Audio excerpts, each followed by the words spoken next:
Welcome to global channel. Jayanthi Amirisetti. కోళ్ళు కూడా మనుషుల మాదిరిగానే ఫీలింగ్స్ వస్తాయి కోళ్ళ ముఖంలో.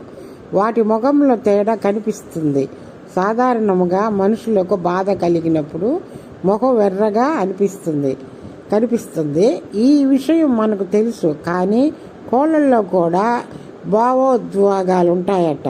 అవి కూడా బాధతో ఉన్నప్పుడు ముఖం ముదురు ఎరుపు రంగులోకి మారుతుందని ఓ పరిశోధన సంస్థ చేసిన సర్వేలో తెలిసింది. ఈ వాస్తవాన్ని ధృవీకరించింది. కోళ్ల ప్రస్తావన విధానాలను అర్థం చేసుకోవడానికి కొత్త మార్గాలను చూపించి, ఇతర జంతువులు పక్షులు మాదిరిగానే కోళ్ళు కూడా ఆనందము ఉత్సాహం నుంచి వివాదము భయము విచారము వరకు భావోద్వేగాలను అనుభవిస్తాయి. కోడి విశ్రాంతి లేదా సంతోషంగా ఉన్నప్పుడు వాటి ముఖం రంగు లేత గులాబీ రంగులోకి మారుతుంది.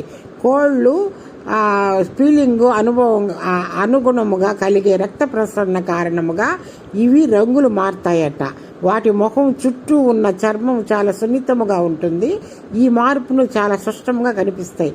కోళ్ళు విచారము లేదా భయాన్ని అనుభవించినప్పుడు ముఖంలోని రక్త ప్రసరణ పెరిగి ముఖం ముదురు ఎరుపు రంగులోకి మారుతుందని, అదే విధముగా అవి రిలాక్స్ మూడ్లో ఉన్నప్పుడు రక్త ప్రసరణ సాధారణంగా ఉంటుంది. లైక్ చేయండి, షేర్ చేయండి, సబ్స్క్రైబర్ చేయండి.